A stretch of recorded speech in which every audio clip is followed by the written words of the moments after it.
Hello guys, welcome back to our channel Pinky Chanti vlogs. ఈరోజు నా స్టైల్లో 1 kg చికెన్తో చికెన్ ఫ్రై ఎలా చేయాలో చెప్తాను. దీనికి ముందుగా మందంగా ఉండే గిన్నె తీసుకోండి.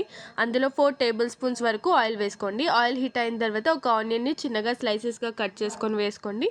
అలాగే 2 రెమ్మల కరివేపాకు కూడా వేసుకొని ఫ్రెష్గా వాష్ చేసి పెట్టుకున్న చికెన్ వేసుకొని మొత్తం కలిపేసుకోండి. కొద్దిసేపట్లో చికెన్ నుండి ఇలా వాటర్ రిలీజ్ అవుతుంటాయి.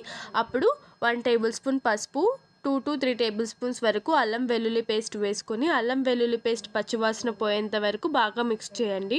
కొద్దిసేపట్లో ఇలా చికెన్ నుండి ఆయిల్ మొత్తం పైనకి వస్తుంది. ఇలా వచ్చిన తర్వాత 3 టేబుల్ స్పూన్స్ కారం, 1.5 టేబుల్ స్పూన్ సాల్ట్ వేసుకొని బాగా మిక్స్ చేసుకోండి. ఇప్పుడు కర్రీ అనేది అడుగంటుతూ ఉంటుందన్నమాట, కాబట్టి దగ్గరే ఉండి కలుపుతూ ఉండండి. కొద్దిసేపట్లో కర్రీ అనేది ఇలా దగ్గరికి అయిపోతుంది. ఇప్పుడు 1 టేబుల్ స్పూన్ ధనియా పౌడర్, 1/2 టేబుల్ స్పూన్ వరకు గరం మసాలా వేసుకొని మొత్తం కలిపేసుకొని స్టవ్ ఆఫ్ చేసి